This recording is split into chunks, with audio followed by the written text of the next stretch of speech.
2024년 정묘일주 갑진년 운세를 보겠습니다. 먼저 천간과 지지 관계입니다. 정묘일주 일간 정화에게 갑진년의 천간 갑목은 정인이 됩니다. 정인은 객관적이고 보편적인 수용과 포용의 기운이고 편안한 엄마의 품과 같은 기운입니다. 또한 재투자와 계약, 합격의 기운이며 공부의 기운이 되기도 합니다. 그런데 정묘일주 일지 묘목은 편인입니다. 그래서 정묘일주는 갑진년에 정인과 편인이 함께 작용하면서 인성 혼잡을 이룰 수 있습니다. 인성 혼잡이 되면 무언가를 실행에 옮기기보다 생각만 꼬리를 물고 이어질 수 있습니다. 그런데 계속 생각이 맴돌면 우울감으로 이어지거나 자기만의 세상에 갇힐 수 있습니다. 특히 정묘일주 일지 묘목의 지장간 안에 이미 을목편인과 갑목정인의 기운이 내재해 있어 인성혼잡의 잠재적 특성이 있는데 갑진년에 천간 갑목정인의 도래와 더불어 그 특성이 강해지게 됩니다. 또한 인성혼잡과 함께 인성의 기운이 커지면 관성의 기운을 부뎌지게 하는 만큼 주변의 시선이나 의견, 각종 원칙과 시스템 등에 대해 무심해질 수 있습니다. 그리고 여자에게는 관성의 기운이 결혼과 연애의 기운인데 이러한 기운이 강한 인성의 작용으로 무뎌진다는 것은 이성관계보다 혼자만의 시간을 보내고 싶은 마음이 커질 수 있음을 의미합니다. 따라서 정묘일주는 갑진년의 이러한 흐름에 대해 인성혼잡의 부정성을 떨치고 앞으로 나아가자면 너무 길게 생각하거나 혼자만의 시간과 공간에 오래 머물기보다 외부로 움직이면서 운동도 하고 사람도 만나고 적당히 책임의 압박도 느끼는 환경 속으로 자신을 몰아간다면 좋을 것입니다. 다음 정묘일주 일간 정화를 기준으로 갑진년의 지진 진토는 상관이 됩니다. 상관은 식신에 비해 좀 더 외부적으로 자신을 드러내고 알리는 기운이고 자신을 앞세우는 기운이 됩니다. 그런데 정묘일주는 갑진년에 정인의 기운을 시작으로 해서 상관으로 넘어가는 흐름이기 때문에 기운작용의 반전이 생기게 됩니다. 즉, 인성의 기운이 수렴하는 기운이라면 상관의 기운은 강하게 발산하는 기운이 되기 때문입니다. 이는 마치 활 시위를 뒤로 강하게 당기고 있다가 갑자기 놓아버리는 느낌이 되어 말과 행동에 있어 갑자기 돌출되는 것처럼 보일 수 있습니다. 이는 정묘일주 본인 입장에서는 한참 고심한 뒤에 나오는 것이라 문제없을 것으로 볼 수 있지만 다른 사람이 정묘일주를 볼 때에는 뜬금없는 느낌을 받을 수 있습니다. 따라서 정묘일주는 이러한 반전의 느낌에 있어 그 차이를 줄이기 위해 계속 준비운동을 하는 느낌으로 틈틈이 몸을 움직여주고 사람들과 소통하면 좋습니다.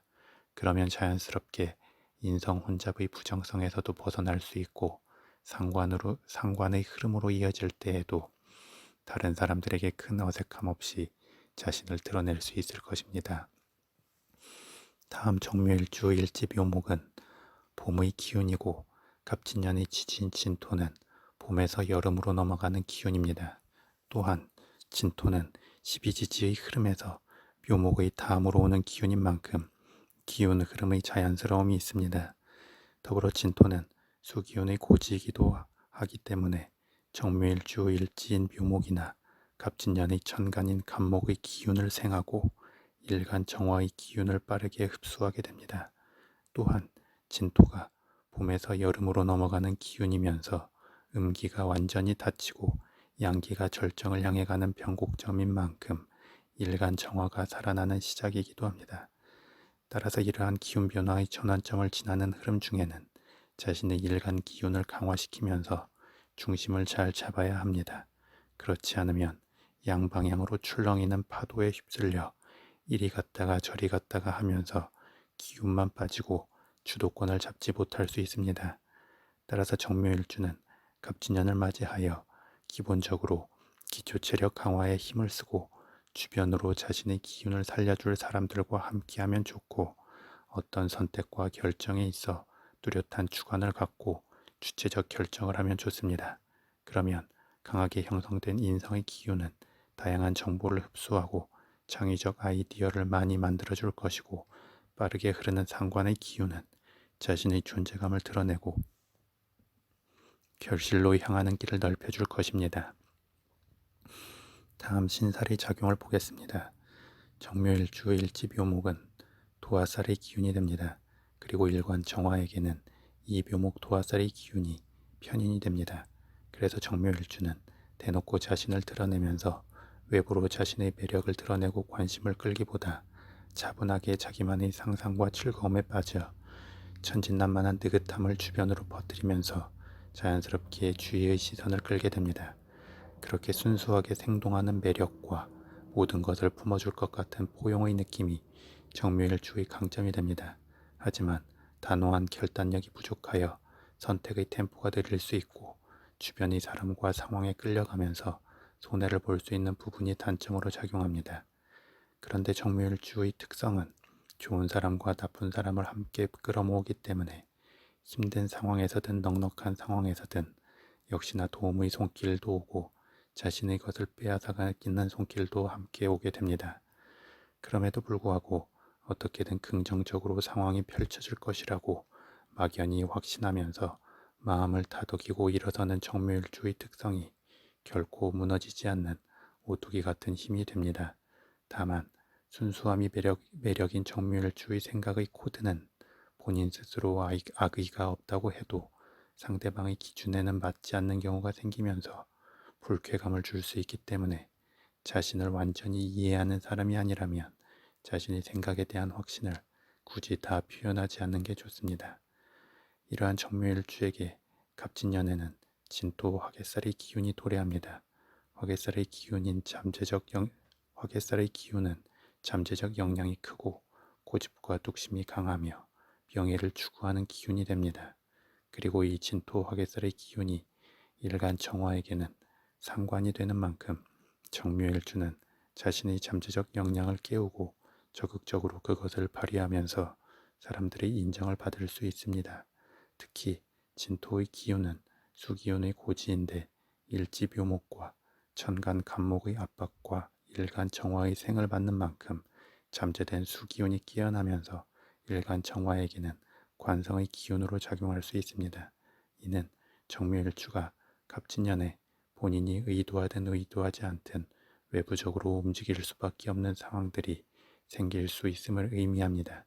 따라서 정묘일주는 갑진년에 근력을 키우고 체력 단련에 힘쓰면서 다채로운 기운 작용 중에도 중심을 잡으려 노력하면 좋습니다. 다음 12신살의 관점에서 일지 묘목을 기준으로 갑진년의 지진 진토는 반한살이 되고 일지 묘목은 장성살이 됩니다.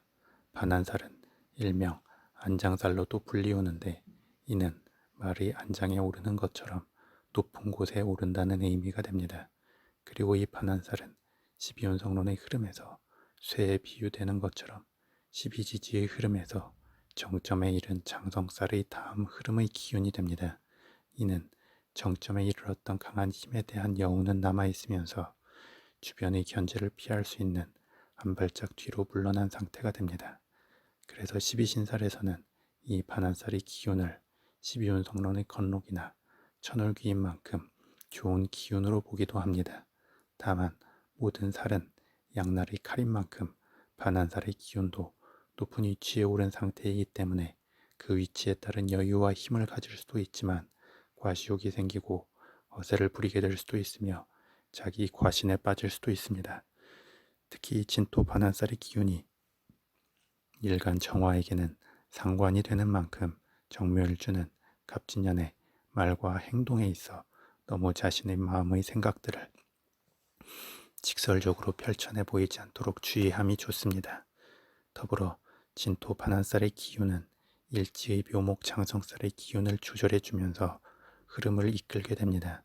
그리고 이는 일간 정화에게는 인성의 기운 작용이 줄어들고 상관의 기운 작용이 활성화됨을 의미하기에 정묘일주는 갑진년에 하반기로 갈수록 활동성이 커지게 됩니다.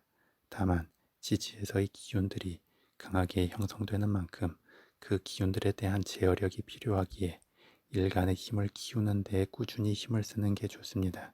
그래서 어떤 생각을 할 때에도 이왕이면 밝고 따뜻한 햇빛을 받으면서 허리를 펴고 걸으며 하면 좋을 것입니다.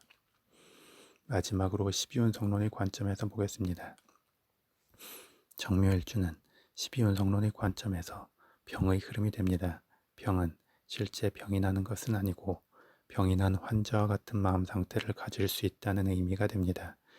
병이 난 환자는 살아온 인생을 관주하게 되고 자신의 아픔으로 인하여 다른 사람의 아픔도 잘 공감할 수 있습니다. 그런데 병이 났기 때문에 자신이 하고 싶은 것을 다 하지 못할 것이라는 마음으로 우울감이 생기거나 극단적으로 분노가 치솟을 수도 있습니다. 더불어 이 병의 흐름은 정묘일주 일간 정화에게 편인이 되는 만큼 정묘일주는 다른 사람들이 말을 잘 경청하고 품어줄 수 있지만 현실적 조언보다는 이상적 조언을 해줄 수 있고 때로는 상대방의 상황에 고무되어 자신의 상황도 생각하지 않고 도움을 주거나 그 사람에게 끌려갈 수도 있습니다. 그래서 정묘일주는 스스로 현실 감각과 현실적 타협의 접점을 찾으려는 노력이나 그러한 도움을 줄 사람이 필요하기도 합니다. 이러한 정묘일주의 병의 흐름에 대해 갑진년에는 지지인 진토가 쇠의 흐름이 됩니다. 쇠는 제왕의 기운을 지나온 바로 다음 단계이기 때문에 권력에 대한 욕망은 남아있지만 전면에 나서기보다 장막 뒤에 한 발짝 물러난 느낌이 됩니다. 그리고 쇠의 기운은 앞서의 많은 흐름을 지나온 만큼 건록을 넘어서는 완숙미가 있기도 합니다. 따라서 자기 세상에 갇힌 듯한 정묘일주의 병의 기운을 적절히 잘 밖으로 이끌어줄 수 있고 유연하게 상황에 대처하면서 현실적 길을 뚫을 수 있도록 도와줄 수 있습니다. 따라서 정묘일주는 갑진년을 맞이하여 자신의 주체성을 공고히 하여 선택과 결정의 주도권을 확보하는 것을 우선으로 하고 자신의 강점인 넓게 상황을 보는 시야를 바탕으로 너무 길게 생각하면서 우유부단하지 말고 적절한 타이밍에 적극적 행동으로 옮기려 하면 좋을 것입니다. 자신의 사주의 전체적 기운이 약하다면 일단 기초 체력을 키우기 위한 움직임을 근간으로 하면서 주변으로 자신을 믿고 지지해 줄 사람과 가까이 하면 좋습니다. 반면 자신의 사주가 강하다면 너무 감정적 충동성으로 움직이려 하지 말고 현실적 목표와 계획에 맞춰 힘을 쓰면 좋을 것입니다.